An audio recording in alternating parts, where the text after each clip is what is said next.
Right. ఇక జాతీయ అంశాల విషయానికి వస్తే వందే మాతర గేయంపై పార్లమెంట్లో సుదీర్ఘమైన చర్చ జరిగింది. కాంగ్రెస్పై నెహ్రూపై మోదీ తీవ్రమైన ఆరోపణలు చేశారు. 1937లో జిన్నా ఒత్తిడి మేరకు కొన్ని స్టాంజర్స్ని తీసేశారు. తద్వారా దేశ విభజనకు నెహ్రూ కారణమయ్యారు అని చెప్పి ఈ తీవ్ర వ్యాఖ్యల్ని, తీవ్ర ఆరోపణల్ని కాంగ్రెస్ పార్టీ చాలా అగ్రెసివ్గా ఖండిస్తోన్న పరిస్థితి కనిపిస్తోంది. మొత్తానికి వందే మాతర గేయంపై 150 ఏళ్ల తర్వాత లోక్సభలో చర్చ జరిగింది. ఈ చర్చ అవసరమా అనే చర్చ కూడా జరుగుతోంది. అసలు ఈ చర్చలో గెలిచింది ఎవరు? మోదీ గెలిచారా లేకపోతే రాహుల్ కాంగ్రెస్ గెలిచిందా? అనవసరంగా మోదీ ఈ అంశాన్ని లేవనెత్తారని కూడా కొంతమంది మేధావులు చెప్తున్న పరిస్థితి. ఇది ఎంతవరకు నిజమంటే ఏం చెప్తారు? మీ అభిప్రాయం ఏంటి? ఎస్ అండి, ఇప్పుడు పార్లమెంటులో ఈ శీతాకాల సమావేశాలు పార్లమెంట్లో అతిపెద్ద చర్చకు దారితీసిన అంశాల్లో చాలా వాటిల్లో వందే మాతరంపై చర్చ అనేది చాలా పెద్దదండి. ఎందుకంటే నరేంద్ర మోడీ గారు, బీజేపీ నరేంద్ర మోడీ గారు ఒకటే మాట్లాడారు, కాంగ్రెస్ ఈవెన్ వందే మాతర గీతాన్ని కూడా ద్రోహం చేసింది. అందులో దుర్గామ వాణి అనే పదాలను తొలగించడానికి, అంటే హిందువులకు వ్యతిరేకంగా పనిచేయడానికి ఒకప్పుడు నెహ్రూ దీనికి కూడా నాశనం చేసేసింది వందే మాతర గీతాన్ని అనుకుంటూ, I'm the guardian of the Vande Mataram గీతానికి అనుకుంటూ ఆయన వెళ్ళారన్నమాట. అంటే బెంగాల్ ఎలక్షన్ దృష్టితో వెళ్ళారా, బీహార్ ఎలక్షన్ తర్వాత ఆయన ఈ విషయం తీశారు. మరి ఈ విషయం ఆలోచనారహితంగా తీశారా, మంచిగా ఆలోచించి తీశారా అనడానికి ఈ పార్లమెంటులో జరిగిన చర్చే వేదిక అయింది.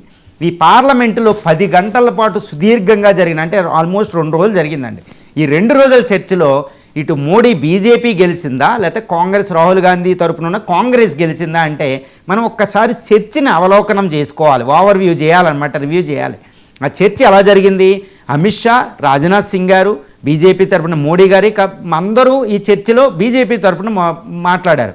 ఇటువైపు కాంగ్రెస్ తరపున, ఎన్డీఏ తరపున మాట్లాడిన ప్రముఖులు ఎవరంటే జైరాం రమేష్, రాహుల్ గాంధీ, ప్రియాంక గాంధీ, తర్వాత మహువా మోత్రా అని మనకి ఈ టీఎంసీ ఎంపీ మాట్లాడింది. అది కూడా వెస్ట్ బెంగాల్ నుంచి వచ్చిన పర్సన్ మాట్లాడారు.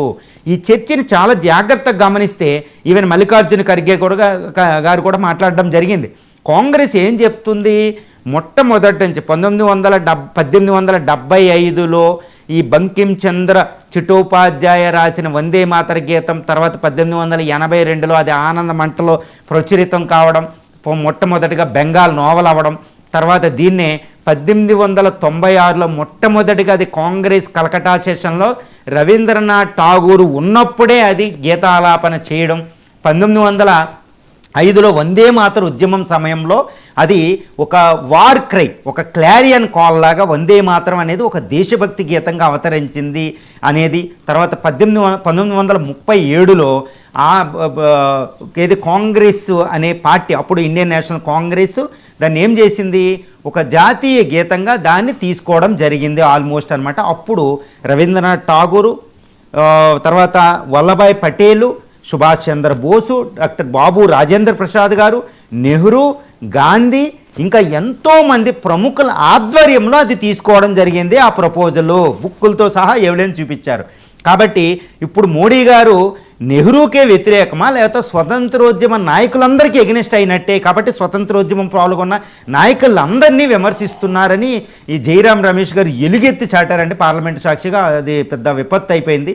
బీజేపీ సమర్థించుకోలేని ఒక పరిస్థితి అక్కడ క్రియేట్ అయింది. ఎందుకంటే 1937లో అది ఆ తీర్మానం చేసినప్పుడు అక్కడ కూర్చున్న వాళ్ళు ఎవరు అంటే వల్లభాయ్ పటేల్ ఉన్నారు, సుభాష్ చంద్రబోస్ గారు కూడా ఉన్నారు, తర్వాత రవీంద్రనాథ్ ఠాగూర్ అంతకుముందే మాట్లాడడం, డాక్టర్ బాబు రాజేంద్ర ప్రసాద్ గారు ఉన్నారు అక్కడ డ్రాఫ్టింగ్ కమిటీ చైర్మన్గా, అంబేద్కర్ ఉంటే రాజ్యాంగ పరిషత్తు చైర్మన్గానే పనిచేసిన డాక్టర్ బాబు రాజేంద్ర ప్రసాద్ గారు అక్కడ ఉన్నారు. గుర్తుపెట్టుకోవాలి, నెహ్రూ ఉన్నారు, గాంధీ ఉన్నారు. అది యునానిమస్గా తీసుకున్నారు ఏకాభిప్రాయంతో. మరి నెహ్రూనే ఒక్కళ్ళని ఎందుకు తిట్టాలి, అందరినీ తిట్టినట్టే కదని కాంగ్రెస్ చెప్పింది. అంటే మోడీ గారు ఇప్పుడు బీజేపీ స్వతంత్రోద్యమానికే వ్యతిరేకంగా తయారయ్యింది అనుకుంటూ ఆయన చెప్పడం జరిగింది. తర్వాత వందే మాతరాన్ని ఇప్పటికీ ఎందుకు అందరూ ఆలపించడం లేదు, 2 స్టాంజర్స్ తీసేసిన అనేది పాయింట్అవుట్ చేయడం జరిగింది. తర్వాత మహువా మోత్రా బెంగాల్ నుంచి వచ్చిన, అది బెంగాలీ ప్రాంతం నుంచి వచ్చిన ఆవిడైతే ఎండగట్టడం మనం చూస్తున్నాం. ఎందుకంటే 1875లో ఈ గీతం రాసినప్పుడు బీజేపీ లేదు, తర్వాత దాని మాతృ సంస్థ ఆర్ఎస్ఎస్ కూడా తన తర్వాత 50 సంవత్సరాల తర్వాత ఫామ్ అయింది.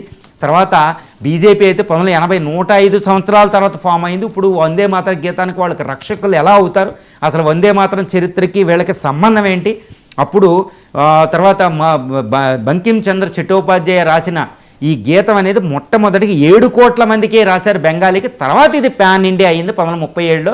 గుర్తుపెట్టుకోవాలి అని చరిత్రలో ఉన్న ప్రతి విషయాన్ని పేపర్లు బుక్కులతో సహా తీసేటప్పటికి ఇప్పుడు ఈ చర్చ అనేది కాంగ్రెస్కి బెనిఫిషియల్ అయింది అని మనం చెప్పవచ్చు అనమాట. ఎందుకంటే మోడీ గారు చాలా తెలివిగా ఒక్కొక్క విషయాన్ని తీస్తారండి. ఆయన కాంగ్రెస్ని ఎస్పెషల్లీ నెహ్రూని అటాక్ చేయడానికి తీస్తారనమాట. నెహ్రూ పేరు చెరిపేయడానికి అన్నట్టు తీస్తూ ఉంటారు. కానీ ఈ వందే మాతర చర్చలో మాత్రం కాంగ్రెస్దే పై చేయి అయింది. కాంగ్రెస్ అనేది నెహ్రూని ఎండగట్టడానికి మోడీ తీసిన ఒక పెద్ద విపత్తు అంటూ అది ఎక్కువగా మాట్లాడడం జరిగింది. తర్వాత ప్రియాంక గాంధీ గారు కూడా నెహ్రూ 12 సంవత్సరాలు జైల్లో ఉంటే మీరు 12 సంవత్సరాలు ప్రధానిగా ఉన్నారు, అవసరమైతే 10 గంటలు కాదు 20 గంటలని తీసుకొని నెహ్రూ మీద ఎన్నో ఆరోపణలన్నీ పూర్తి చేసి ఈరోజు పూర్తి చేసేయండి అంటూ ఆవిడ సెటైర్ చేస్తూ ఆవిడ చేయడం. అంటే ఈ చర్చలో ప్రధాన పై చేయిగా కాంగ్రెస్ అనేది కనపడుతుంది. అనవసరంగా ఈ వందే మాతరం చర్చ తీయడం బీజేపీ చేసిన తప్ప అన్నట్టు ఈ చర్చ కొనసాగిందని చెప్పొచ్చు. ఇది అక్కడ జరిగిన చర్చ ఆధారంగా చేసింది మాత్రమే కానీ వేరేది ఏది కాదండి. కానీ వందే మాతరం అనేది ఒక అద్భుతమైన గీతం, అందులో తిరుగులేదు. ఇది మతాలకు అతీతం. ఈ ద సోల్ ఆఫ్ ఇండియా, భారతదేశ ఆత్మ అనేది వందే మాతరంలో ఉంది. అది వందే మాతరంలో 2 స్టాంజెస్ ఉన్నాయా, అన్ని స్టాంజెస్ ఉన్నాయా అనేది ఇంపార్టెంట్ కాదండి. నేను ఎప్పుడు చెప్తూ ఉంటా కదా, రామాయణం అంతా చదివితేనే రామభక్తుడు అవ్వాల్సిన అవసరం లేదండి. రామ అంటేనే రామభక్తుడు అవుతాడు, రామ అంటేనే రామాయణం అంతా గుర్తుకొస్తుంది. కాబట్టి వందే మాతరం అని పలికితేనే వందే మాతరం స్టాంజెస్ అంతా వస్తాయండి. 2 మహువా మోత్రా చెప్తుంది, భారత మాతను ఉద్దేశించి చెప్పింది కాదు ఇది, మొత్తం బెంగాలీ మాత కోసం ముందు ఉపదేశించింది, తర్వాత అది భారతదేశానికి అయ్యింది. వందే మాతరం అంటే సరిపోతుంది కానీ మొత్తం స్టాంజెస్ అంతే ఉండాల్సిన అవసరం లేదు. తర్వాత 2 అన్ని మతాలు దాన్ని ఆలపిస్తూ ఉంటాయి ఇండియాలో. ఇప్పుడు వందే మాతరం 2 స్టాంజెసే. 1950 జనవరి 24లో రాజ్యాంగ పరిషత్తులో డాక్టర్ బాబు రాజేంద్ర ప్రసాద్ గారు, డాక్టర్ బిఆర్ అంబేద్కర్ ఉన్నప్పుడు, ఎందరో వందలాది మంది రాజ్యాంగ నిర్మాతలు ఉన్నప్పుడు ఏకాభిప్రాయంతో కొనసాగిందే ఈరోజు ఉండడం మంచిది. దీని మీద రాజకీయాలకు అతీతం. అందువల్ల వందే మాతరంపై చర్చలో ఎవరికి న్యాయం జరిగిందంటే వందే మాతరానికి న్యాయం జరిగిద్దని నేను చెప్తున్నాను. వందే మాతరంపై చర్చ సందర్భంగా నెహ్రూపై